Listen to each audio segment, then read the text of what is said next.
Welcome to Hermanas On The Mic, where we keep it real about las luchas, traumas y triunfos that have shaped us as mujeres. Aquí hablamos de todo, como rompiendo ciclos para las próximas generaciones. Let's heal together. Una plática at a time. Today's our first time. We will put our socials here. I'm Dani. I am Jackie. And we are Hermanas. Yeah, technically. We're going to talk about everything. Yes, everything. Starting from our childhood. Nuestra vejez. To our teenage years, our different challenges that we went through. We are 11 years apart, so we have lived different things, different generations. But we thought we'd make this podcast and hopefully help us bond, but also help other people like you who are watching. And at some point, we're going to tell you how we came up with the podcast. Yes, at some point. If you're curious as to why we started this, at some point we'll tell you. Yes, most definitely, yes. Okay, so today, what are we going to be doing?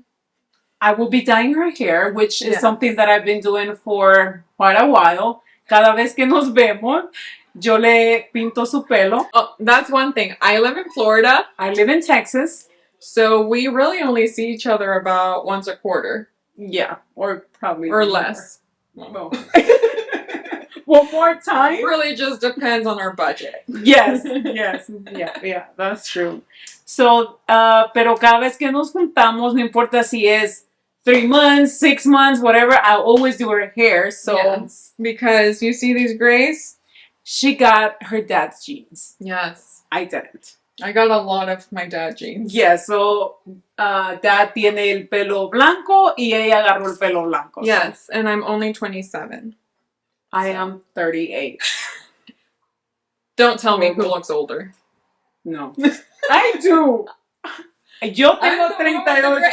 Well, but you don't have crinkles. I have crinkles. Whatever. Yeah. Okay, so we're about to do my hair and we're going to change clothes, but we'll see you soon. If you're watching, don't forget to grab your drink, grab some coffee, and just relax. And just relax, because we're just going to chit-chat a little bit today. Mm-hmm. I have a set of questions that we will be going through. But before I do that, don't forget to press that like button, press that subscribe button, comment, say hola, hello. And that way, and if you have things that you want us to talk about, let us know. Yeah. Or if you have a story about whatever we're going to talk about, también deja tu comentario y haznos saber para saber que no estamos solas. Yes. Y tú tampoco estás sola. First question. ¿Qué patrones tóxicos have you noticed in our family that took you a while to understand or unlearn? Drum roll. Yeah. And in a specific topic or just in general? I think in general. You can just choose one for today's purpose. I pick in a relationship about arguing. Okay. Arguments. Okay. Would you like to elaborate on that? Yeah. What I mean by that, it's in a relationship, I think with time I learned that arguments is not the way to go. Sometimes it's not about who wins. It's about, I don't know. It's just communication. So there's not like a winning and losing side. It's just you're both trying to understand and learn about each other. Yeah, and I think I grew, we both grew up in the same household, pero pues I feel like my entire life I just saw my parents fighting. So yo pensaba que todo se resolvía just arguing. Yeah. So, but I think we were in their, like, under their roof at different times, though. Yes. Pero they were always arguing. Like, Yes. yo sentía que... And then, like, they, not only do they argue, they also, like, used you as a messenger for them. They made us part of the argument. Yes. And until this point, it's still the same. It is still the same. Yo pienso de que lo que yo sabía era, okay, in una relationship, it's okay to argue. Like, to argue, not just to argue one time, but to argue all the time. And that's something that I learned with time, that is not supposed to be like that. See, I never saw argument as the path to go to, because growing up, that was, like, traumatizing to me. So I think I actually was the opposite of you. So you were running away from arguments. I run away from argument. So you see, mine wasn't. Mine was like, okay, let's argue. I'm here for it. Let's do it. No, arguing, loud voices, yelling, that triggers me. Like, okay. So okay. So we like, both see it differently. Now, when our parents argue, I don't want to engage. I take the exit. Okay. But it's because it's a trigger for you. Yes, it's a trigger for me. En cambio, para mí, it was like, okay, vamos a discutir, because, hey. You're, like, rolling your sleeves up. Yeah, come on, baby. No, let's do it. Okay. I am an attorney, right? But in my personal life, I hate arguing. I am not confrontational at all when it comes to my personal life. Okay. In the courtroom, yeah, I'm okay with rolling my sleeves up and, arguing my ass off. But it's because there's like, rules and regulation. You can't really make personal insults. Okay. In the courtroom. Which, in la casa, it's all about personal insults. Yes. So, yeah. But that's one of the things that I had to, like, learn with time. It was not all about arguments. And it took a long time de aprender que no era la solución un argumento. And that it was better ways, just to solve things, or just not argue at all. I mean, pero eso me llevó, like, años de aprenderlo. Años. Like, when I say años, muchos años. Like, until I was in my 30s. De que arguments were not... Sister, you're still in your 30s. Well, no, but I mean transition from my 20s to my 30s. I mean, when I met Andres, I guess. Okay. That's when Andres is her man. Yes. Her baby daddy. I have a baby girl with him. Yeah. And actually, and it wasn't even when I met him, I was still, like, in the argument world. And I just gave up on arguments when I got pregnant. Oh. Yes. Cuando yo salí embarazada de la niña, I was like, okay, that's it. I am not going to argue anymore. And I'm done. Like, see, if, something happens, like him doing something wrong, I was like, nope, I'm done. Because sentí que salir embarazada de la niña, it was like a life-changing event for me. Really? I feel like there is a before and after. Yeah. And la niña is your second child. Is my second child, because I do have a 22-year-old. I know, I look young. But I have and I am a grandma. And I'm a great aunt. Yeah. Yes. Soy abuelita and una abuelita tía over here. Yes. Yeah. Pero sí, that's when I feel like I broke the cycle of arguments, when I got pregnant. Okay. And that was 5 years ago. Yeah. See, so it took me a long time. It wasn't like, oh, ahorita, I'm going to stop arguing. No, it took me a long time. Mm-hmm. So, like I said, I'm the opposite. So seeing them argue made me actually react opposite of you, because I run away from it. Mm-hmm. And one thing that I've had to unlearn is that when I was a child, I think first grade, second grade, I don't know, I used to be bullied Boys used to be very mean to me because I don't have the most feminine features. I've always been bigger, and boys have always been mean to me growing up.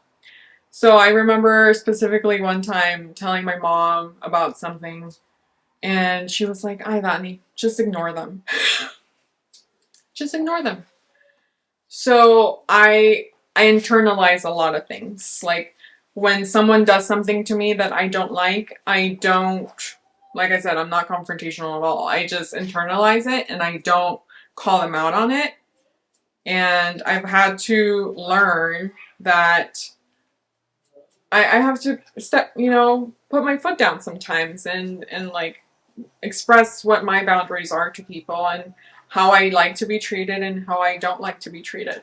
Like, for example, sister, I went to the post office the other day and I was trying to get a P.O. box, and it's I think my second time getting a P.O. box, and I didn't know that you needed a photo ID, but also a non-photo ID. So I brought two forms of photo ID. I brought my passport and I brought a driver's license. No. They wanted my voter registration or my vehicle registration or a bill. And I was like, I was asking a question. I was like, well, can't you just accept my two forms of, photo ID? These are the most formal identifications you could think of. And she was like, "Ma'am, do you understand what I'm saying to you?"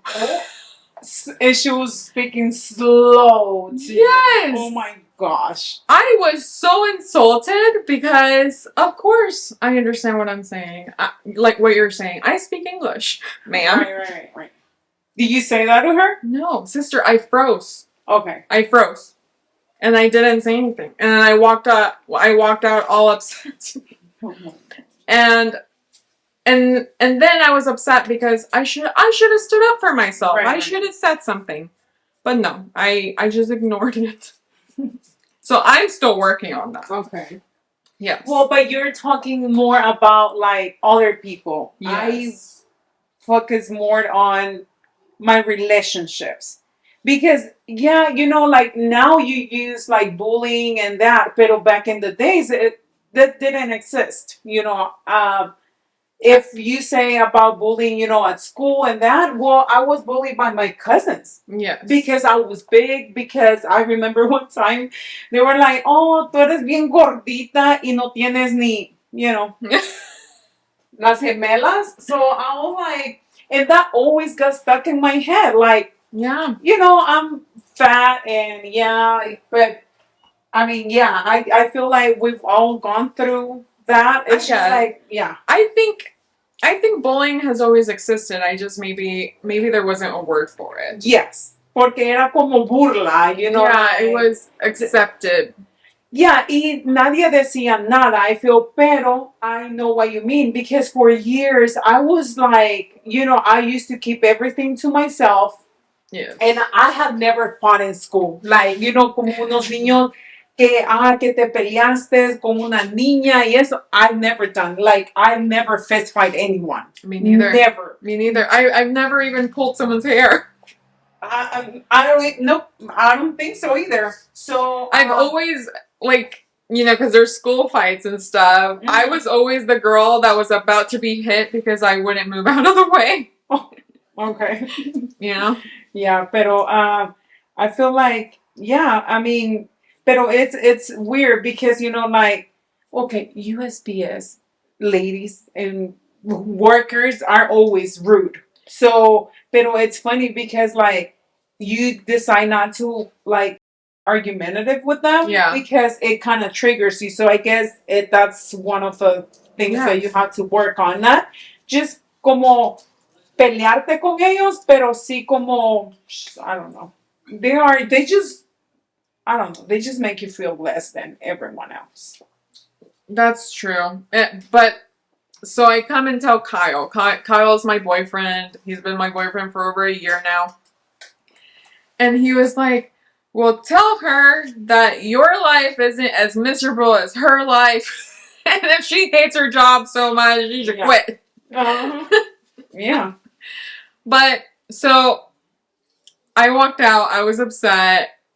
And when I came back, thankfully, she was not the one that helped me. It was someone else. Well, the first one was not helpful at all. No, she wasn't helpful at all. But I was so insulted because, I don't know, I've never, no one's ever assumed that I don't speak English as an adult. Okay, so yeah, that's something else. That's a different topic. Yes, that's like the intersectionality of our culture, I guess. Yeah. Mm-hmm.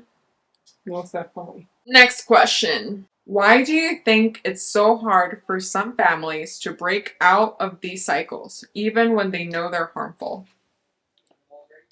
I can start with that. Okay. I think it's because you feel sorry about the person that's in the cycle. And I was telling you about it today. De que I like to speak to mom, pero there's certain things that I don't like, but I understand because she's always alone and she doesn't have friends. So I feel like, okay, if I don't listen, who else will? Kind of thing. So maybe I feel like that's one of the reasons. That you're stuck in that cycle? Yes. And for me, like, I'm trying to break away from that cycle. Like, I moved to Florida so that I could not be in that cycle. Although, even in Florida, we have WhatsApp family meetings. And which the last one didn't go. Those always go sideways. Yeah. So I'm still, I guess, part of that cycle. But I feel like you kind of walk away from it more than me. Yes. Yes. I go to therapy. I don't. I think generations or people stay in those cycles because that's just all they've known. And they're just so set in their ways that they're unwilling to, or unable even, to break away from that. Yeah, I feel like that's, like if I wanted to, I can walk away, but then I feel like mom will be alone. Yes. Or dad, even when dad tells me things, like, because, no sé, I guess I just feel bad for them. That's why I just listen. Yeah. Well, like, for example, with dad, I think, let's say, and for viewers or listeners, my dad and I are currently in a no contact relationship. Because from our last WhatsApp meeting. Yes, at our last WhatsApp meeting, he yelled at me and said he never wanted to talk to me or see me again. So I listened, and that's why I have not reached out. He hasn't reached out. It's been almost 3-4 months now. What? Since September. Was it September? Yeah. Oh, it's been a long time. So it's been a while. What? It's been a while. And the thing is, even if he were to come to me and apologize, is he really going to change? No. He's not. It's just a cycle. It's gonna, because what it takes for someone like him to break away from his toxic cycles is therapy and also the desire to change. And there's no desire. And effort. Yeah. Yeah. So I think that's why people stay in their cycles. Yeah. Next question. What's a moment when you realized you were repeating a cycle you swore you wouldn't? I can start with that. Oh, say that. A moment that you realized you were repeating a cycle? Yes. Okay. The moment that I was married and I was cheated on. That's a nice way to realize the cycle. That's a moment that I realized it, because I went through that. One thing I've never wanted to do, and I've said it to my parents, and they were really insulted by this. Yes. So this day, Moms remembers that. Yeah, I know where you're going. My parents were trying to give me advice about my marriage. Mind you, they're still in their marriage, and they're still like arguing every day. And I told them that I didn't really want their advice because their marriage was not one that I wanted for myself. And they were really insulted. But yeah, it's true. The moment that I realized that my ex cheated on me, I went through that. Like, I was hurt by it, but also, what do? Do I keep trying in the marriage and potentially end up in an unhappy marriage where this happens more than once? Or do I break away? So that was my moment. So you think because because Dad has cheated on Mom? Yes. And she stayed there. And she stayed there. And the thing is that, like, when you're married, at least this is how I felt. I felt like because it's a marriage, you're supposed to try it a little harder. Right. To make things work out. Yeah, to make things work out. Which I did. I did try a little harder. Like, we went to marriage therapy, marriage counseling. Mm-hmm. Obviously, it didn't work out. Yeah. Okay. So, but that made me feel like I was repeating a cycle. Okay. Okay, for me, I think it's a very recent event. And I feel horrible. I was like, oh my gosh, no, I am just doing the same thing that my parents did to me. I have my son, and he's 22, so con la edad, y él siendo joven, vienen muchos problemas and bad decisions and different things like that. So, I don't know, I got into a disagreement with him y dejé de hablarle. Dejé de hablarle for like a week. I did not know about this. Y me sentí tan mal, me sentí como Dad and you right now. And I was like, no, eso no puede ser. Like, yo no puedo estar haciendo the same thing that he's done to us our entire life. Porque en realidad, Dad is even like the way he acts with her, he's done it with me and he's done it with my brother. O sea, it's the same across the board. And real quick, remember I just said that I told my parents I never wanted to have a marriage like theirs? Mm-hmm. After that, my dad didn't talk to me for 3 months. And it was like Thanksgiving, Christmas, and New Year went by, and he did not talk to me. And I would send him messages, and he would just ignore them. Okay. Yeah, I did that too. So, yeah, until my son, he was just saying something, and he texted me, and I told him, don't call me, don't text me, because I don't want to talk to you anymore. Because I was really mad at him, and at this point, I don't even know why. I do not remember. I don't remember. Why was I mad at him? But I'm sure that I had my reasons. He had his reasons. Everyone thinks in their mind they're right. So...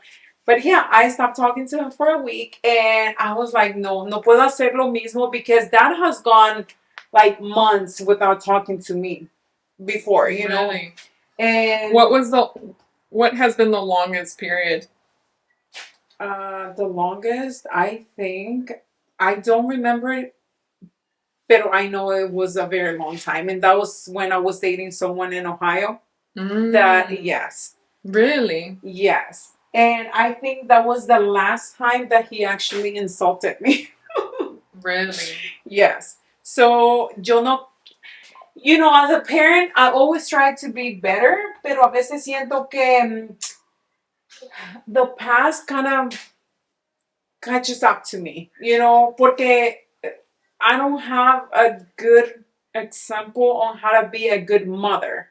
You know, I've learned on my own. It's not like they guide me to certain things. No, it's like you learn as you go. So, pero ya, esa fue una de las most recent ones that I was like, no, yo no puedo hacer the same things that they did to me. I can't. Yeah. So, yeah that was. Yeah. Next question. How have you approached healing from something that was normalized in our culture? I started therapy. I started therapy in 2020 and I'm still in therapy. Every other week I have my appointment, which I canceled this week. But normally I don't cancel, and I think just talking to someone, and I know not everyone has the ability or the privilege to be able to afford therapy, and I understand that. But even just talking to a friend or someone that's a good listener and someone who gives good advice, like, it has really helped me see other perspectives and helped me realize that it's okay to feel my feelings, and that some of the things that happened to me, like, it really validated how I felt as a child. Because as a child, that, I mean, your reality is all you know, right? So, because you and your friends as kids don't go around talking about like all the things that happen in each other's in each other's households. So growing up and realizing, oh, what I went through is not normal. Or like, oh, what I went through is actually traumatizing. And that's something that you learn with time as you get older. Okay. Yeah, and those are things that I've learned like through my job or like talking to other people who had a lot more peaceful households. But therapy has really helped, I guess, to overcome the traumas. Yes, and to validate my feelings. Okay. Mm-hmm. What about you? I haven't gone to therapy. I just, with time, I just learned how to let go. I feel like, I mean, why would I hold on to something that is actually hurting me? Yeah. And I just learned how to just let go. And I don't have friends, and I'm not the type of person that will just come, I don't know, make friends and start talking about my life just because I feel like, I don't know, everyone has issues. And question though. Mm-hmm. You talked earlier that sometimes you feel sorry for mom because she doesn't have friends. Yeah. Do you ever feel like you're turning into her because you don't have friends?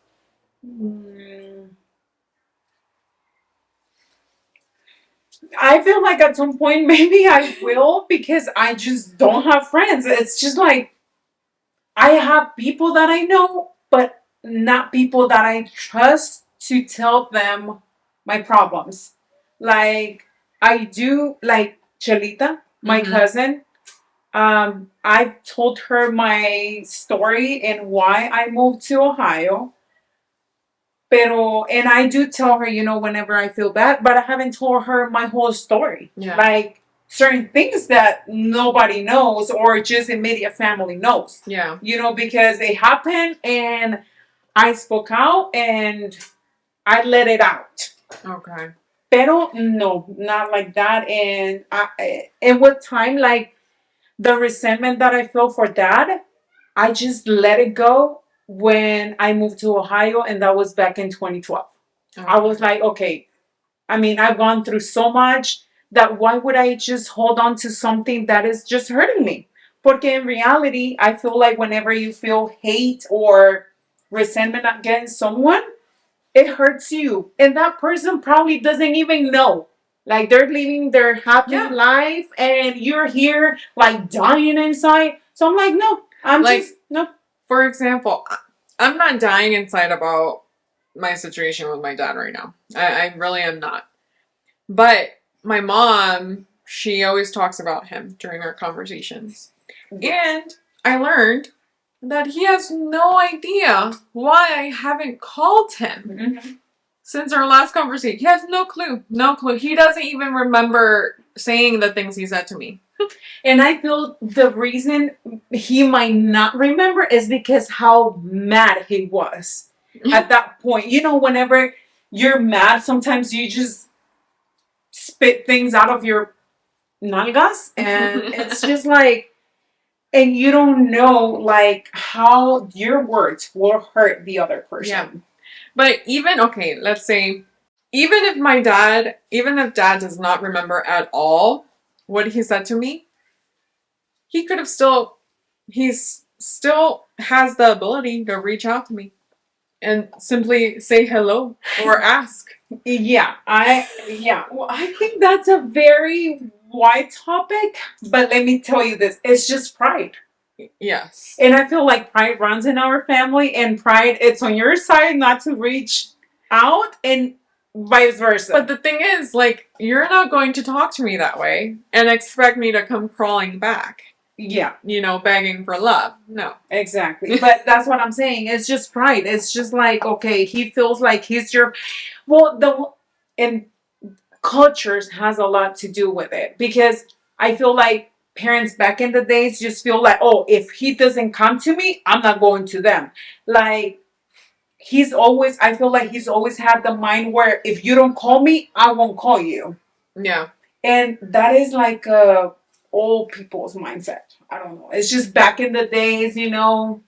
I feel like that's how it was. And that is something that I've learned how to... But I also think it's a cultural thing because my boyfriend, Kyle, he is white. His mom calls him like every week.